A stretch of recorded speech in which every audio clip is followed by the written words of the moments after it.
Yo, yo, yo, yo, yo. We are back. We are back. Oh. Today we got inside Apple's insane 5 billion headquarters. And after that, we're going to watch inside Nvidia's HQ, what a 2 trillion company office it looks like. Costing a total upwards of $5 billion, the Apple headquarters is one of the most expensive buildings on the planet. The building took 8 years to finish, with over 5 years spent on just its construction. The building was designed by Jobs himself and features a design like no other. Let's take a look at just what this building has to offer. General information. Named Apple Park, the Apple headquarters is a sight to behold. The building covers an area of 176 acres, and surprisingly, over 80% of it has been dedicated to green space. The main building is officially called the Ring, and for good reason, since it's, well, in the shape of a ring. In the center of it is a lush green park. A park inside a park. Apple Park might have a super futuristic design, but plans for its construction were actually made back in 2006 by the Apple founder, Steve Jobs. Innovative design. The top of Apple Park is covered with solar panels. Electricity from these solar panels accounts for 75% of the energy needs of the building, and is a testament to Apple's dedication to sustainability and eco-friendliness. This 4-story work of art is also resistant to earthquakes and is built to cater to 12,000 employees. The circular spaceship is huge, with over a 1-mile circumference. Employees can walk from one to the other, or they can take the on-campus bus. Bikes are also available, once again contributing to the sustainability of it all. Under Apple Park, there's a 2-story garage so employees can drive in and out of the building without disrupting the view. Gray-colored bikes are also available in case you don't want to walk down to the parking lot. Apple Park has been designed to maximize employees' efficiency and to promote as much innovation as possible. To do this, the building has been shaped in a way that promotes employee interaction. Several steps have been taken in this regard, the biggest being the addition of glass walls. Glass walls. Apple has taken a different approach to workspaces as compared to traditional offices. While traditional offices have small cubicles for each employee to sit and work in, Apple Park offers open office space to encourage the free flow of ideas. This also enables employees to socialize with each other so they don't get bored and burnt out working all day. People do have some concerns regarding this since the transparent walls are easy to walk into if you're distracted. In fact, 2 employees actually had to visit the hospital after bumping face first into the walls. After this incident, employees stuck sticky notes on the walls to make them more noticeable. However, the post-it notes were taken down since they disrupted the building design. The garden. The center of Apple Park is covered with over 9,000 drought-resistant trees and quite a few orchards. Jobs was a fan of the foliage work done at Stanford University and actually went ahead and got one of their arborists to design the garden. Various indigenous trees, including fruit trees, including cherry, apricot, olive, and, well, you guessed it, apples have been planted. Studies have shown that plants are good for both reducing stress and increasing innovation, and Apple is using this to the maximum. Apart from all the trees and orchards, Apple Park also has an artificial pond, which, just like the building it's present in, is a perfect circle. Single restaurant. Instead of multiple restaurants throughout the building, Apple Park has only one main restaurant. There are several smaller cafes, but when it comes to restaurants, there's only one. This decision to have only one restaurant means that employees have more and more opportunities to interact with each other and discuss new ideas. Let's talk about some of the other buildings that Apple Park features. 1. The Steve Jobs Theater. The Steve Jobs Theater, or as it's now called, the Apple Auditorium, is a 1,000-seat theater in Apple Park. This theater has the world's tallest freestanding glass elevator at 42 feet high. Apple achieved this feat by using chemically treated glass. However, being the best at just one thing wasn't enough for Apple, so they also added the world's largest carbon fiber roof at the top too. The innovation promotion steps seem to be working. Interestingly, the Steve Jobs Theater is completely underground, with only the top curved glass dome being above the ground. But at the same time, it's located on the highest hilltop in Apple Park as a sign of respect for Steve Jobs. Looking at the building, you might be confused that there are no support beams, but here's the fun part. Apple designed the building so that the curved glass walls act as the support beam. This is also why the roof is made of carbon fiber. Carbon fiber is super lightweight, but durable at the same time. The Steve Jobs Theater looks just as futuristic as the Ring, and if you've seen the latest Apple event, you probably saw the new iPhone being announced in it. 2. Rainbow stage. Located in the garden is a rectangular Rainbow field with a stage. rainbow-colored stage. The stage is used mostly for announcements and performances. The colors used on the stage are exactly like those of the original Apple logo. The stage was designed by Jonathan Ive and Foster and Partners. It's one of the most recognizable structures in Apple Park and can be seen from pretty much any spot on the ring. 3. Yoga and Wellness Center. To make sure that employees are well taken care of and de-stressed, there's also a Wellness Center. The Wellness Center is a 100,000 square foot building complete with showers, group workout areas, a gym, and even a laundry service. There's even a 2-story yoga room. The Wellness Center is impressive, but it's actually the yoga room that's the star of the show, as it's covered with a very special type of stone. Steve Jobs made sure that the stone used for the yoga room was sourced from a special Kansas quarry. This was done so that the yoga room could look like a restaurant in Yosemite that Jobs was a fan of. 4. Visitor Center. The only building visitors are allowed to visit without a pass is the Visitor Center. The Visitor Center is one building, but it's been divided into 4 different sections. The first is the 10,000 square foot Apple Store. This Apple Store is just like any other Apple Store, although it is a lot more flashy, obviously. All the latest Apple products are available in the Apple Store, and also some exclusive Apple merch and souvenirs. Other areas include a 2,300 square foot cafe, an observation deck, and an AR experience area. The AR experience area is designed so visitors can experience the inside of the building without actually having to visit it. Talk about innovation. It is Apple after all. Anyways, that was all for today's video. We hope you enjoyed it. Don't forget to hit the like button if you did. And then we're gonna watch Nvidia. Let's go ahead and watch Nvidia. 3, 2. At Nvidia's headquarters, the chips that propelled the company to a $2 trillion valuation were used in custom software that helped design this office. We're using a lot of their visualization tools to help optimize the daylight that's coming in here. We got to test out our technology on our own project. And beyond powering the program that visualized the office, it's like a city within a city. Chips also served as the inspiration for these futuristic buildings. These projects are all about the soul of Nvidia. So what does the soul of one of the most sought-after places to work look like? And how does Nvidia's space fuel the work powering the AI revolution? I took a tour and chased down a robot to find out. On Nvidia's campus in Santa Clara, California, these 2 buildings are the focus. I want to go the there. 500,000 square foot Endeavor and the 750,000 square foot Voyager. Endeavor? Yes, those are Star Trek references. An outdoor park connects these 2 buildings. Our triangle motif here is really a reflection of the origins of the company. 3D graphics were based originally on drawing triangles. The triangle is everywhere, from windows to walkways to this corrugated structure. This is the heart. The heart contains many of our most active spaces. Reception, conference rooms, coffee breaks. The heart sits at the center of Endeavor, which was the first of the 2 new buildings to open on campus. This in the middle looks of Voyager, crazy. There's this. We call it the mountain. And in fact, what we did was take that heart I'm trying to work spread it open across the surface of that mountain. Got it. The effect of this is that Endeavor feels inwardly focused, whereas Voyager is wide open. It's like a high-rise building on 3.5 floors. But Nvidia's goals for the project, to foster collaboration and maximize efficiency for its employees, called Nvidians, bring shared purpose to these 2 buildings.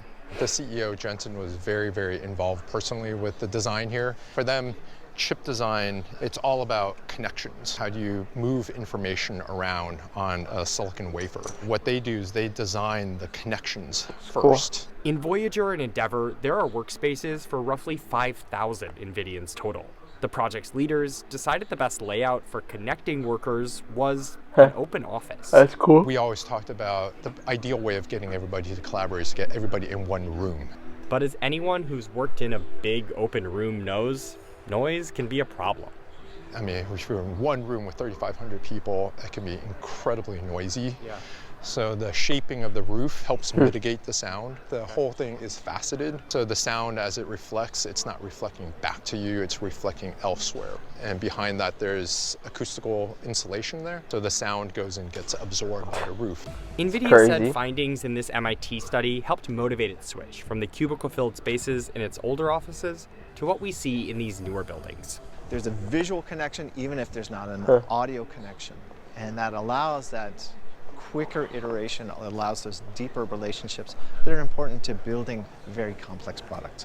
So you're saying it's not just about giving employees an opportunity to connect and socialize, but you're saying the actual work that they then do together is better. Absolutely, yes. And that's just by being able to see one another. Pretty much. It starts with that. And unless you never leave a desk, it would be tough to avoid running into other Nvidians. especially on the stairs. So what you see along the mountain are these cabins, and at the very top, It's a little bit of a metaphor for the workday.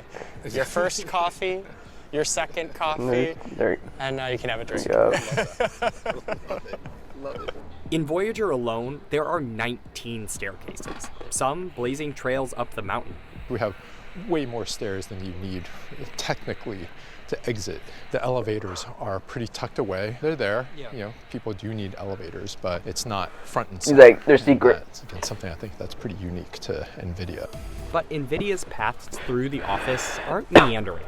The hallways that cut through the heart, for example, provide shortcuts across Endeavor.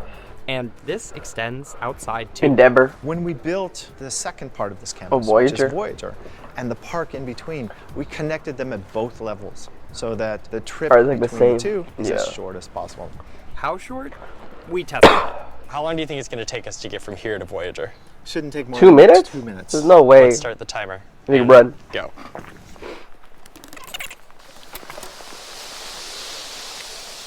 That's crazy. It did take 2 minutes. How did we do? Timer's 2 minutes and 30 seconds. Close. 2:30. 2:30. 2:30. Maybe we were a little leisurely, maybe we were looking at the trees, but 2:30. But getting to meetings and coworkers is only part of optimizing efficiency. Nvidia wanted to create the ideal working conditions, and this is where Nvidia's tech came in. One of the NVIDIA's key tech. principles that NVIDIA. NVIDIA uses as a company is simulation. We want to be able to Simulation. simulate a world before That's we what I'd be thinking too. We as A architects simulation, probably world see a lot of simulation. renderings that we create, but those renderings, you know, no matter how photoreal they are, it's still kind of an illustration of what we think the reality is going to be. So Nvidia put its chips to work, creating a program that could, for example, simulate how sun would pass through the skylights. If I showed you those images that we had simulated of a space like this, it looks almost identical to what came out, right, in terms of what the feeling of this daylight is. In total, there are 511 Dang. triangular skylights dotting the ceilings of the two buildings. But not every area is meant to get light. The center of the mountain is shielded from daylight because Here on this floor we have large labs. In the past, most of our lab spaces were carved out of a traditional office building. So it was a conference room turned into a lab or a janitor's closet. Nvidia has 42,000 square feet of lab space in Voyager alone. That's more than 15% of the space in the building. Balancing that tech in both buildings is a lot of green. There's this 80-foot living wall in Endeavor and more than 14,000 plants in Voyager. You enter NVIDIA's headquarters, a company known for GPUs and powering AI, and the first thing you see is a huge wall. Yeah. It becomes a relic in Grass some helps ways you if they think, I put their guess. technology up. And these buildings, which are the first ones the 30-year-old company has ever owned, Damn. suggest NVIDIA doesn't plan on becoming a relic either.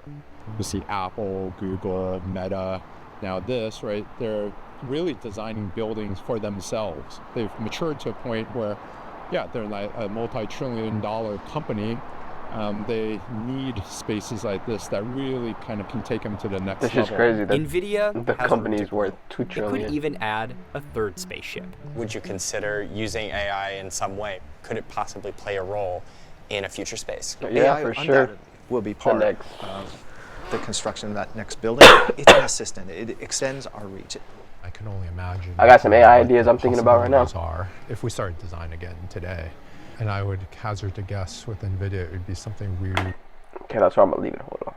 And inside Google's 2 billion. 3, 2, what? Google's newest office is actually almost 100 years old. 100 years old? It was built inside and on top of an old rail terminal. What? But step inside this Damn! 1 million plus square foot space and you'll see Google's latest thinking on the workplace, which is flexible and changeable. No one's gonna get mad at me. I can have the desk however I want. That's right. That's It cool. should be about solving for tomorrow, things that we can't even anticipate. Google's St. John's terminal was designed for, well, working mostly. That means, unlike its Silicon Valley office, there aren't any tables for this. That's ping pong. crazy. I mean, I brought my own tables. We took a tour with the project's leads to get a closer look. Place is huge. A $2 billion office. St. John's Terminal is part of St. Google's John's growing Terminal. campus on the west side of Manhattan. The company paid $2.1 billion for the building, which was built in 1934 as a freight train terminal. Google. Trains used to come from upstate and bring food, provisions. It would come into the building in the rail beds. Rail beds that you can see here, Whoa. where the Google logo now sits. The tracks stretched up to what is now the High Line, a public park on the west side of Manhattan. This is the one place in all Rick of New Cook. York where I really wanted to remove Founding a portion partner. of a building. The St. John's Terminal spanned over West Houston Street and made this dark tunnel. So the very first thought was to cut through the building, expose West Houston to the sky, and connect our neighborhood to our waterfront. Whoa. Then, to transform this into a workspace, Cook Fox added 9 floors on top Dude, of the that's existing rail trail. crazy. In the city of skyscrapers, we wanted to develop a What ground the scraper. fuck? So this building is longer than it is tall. Yeah, even at top basically. story. This building is way longer than it is tall. Yeah, I was gonna say that. When St. John's Terminal was built, it had some of the long largest as floors in the city. possible. At more than 100,000 square feet per floor, the terminal could hold 227 train cars altogether. Jesus. The space that we're standing in is actually larger than the hall inside Grand Central Terminal, to give you Damn. some perspective. This space. The footprint of this space. Jesus. Yes. Dude, that's crazy. What is it about the building that I wanna makes go it with suitable it. for a Google? The large I wanna check out all floor those plates buildings. allow for a very flexible workplace. Google, the heavy floor loading, Nvidia, the tall Apple. ceilings, the big windows, bringing natural light in. All of those things lend towards an excellent workplace of the future. One of the biggest differences in this office and Google's other US locations is who works here. The building was built around the needs of our global business organization. These are business professionals, not engineers. Not engineers. So I what do see. these teams need? Lots of places to meet their clients. The way that the furniture was selected was to encourage a more comfortable and relaxed posture.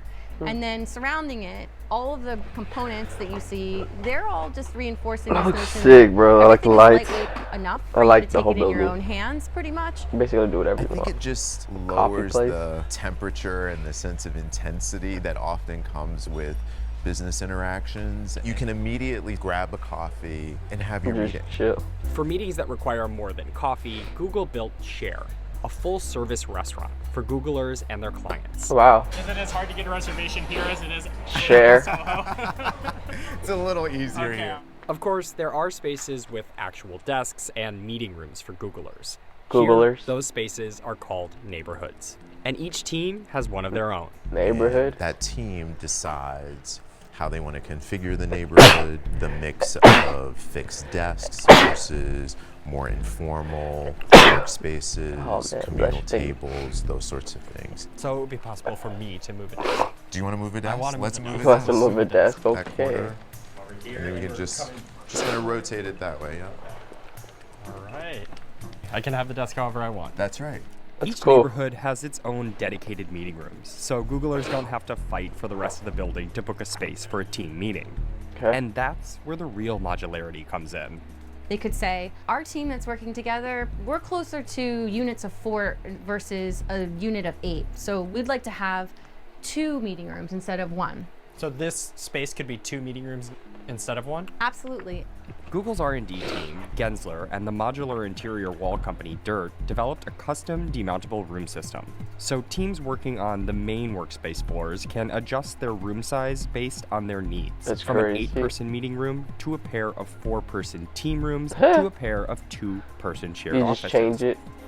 Pretty sure there's like Why a wall is it you just important pull. to create a space that is completely changeable? Because business keeps changing. In order for us to keep the workplace desirable and essential, it needs to be moving with the pace of your business and enabling innovation, not holding it back.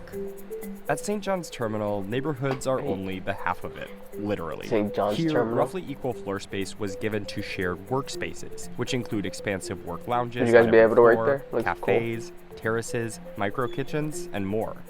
Even though these workspaces lack desks, they're still built for work. Why is it important to make every space a workspace? Why not? In today's world, people are on the move and they have so many different needs and preferences for how they want to work best Sure. throughout not only their work day but their work week. And what we felt was that if we enabled the opportunity for somebody to find a space to work effectively, we should take it. A lot of these spaces are designed to feel like libraries or coffee shops.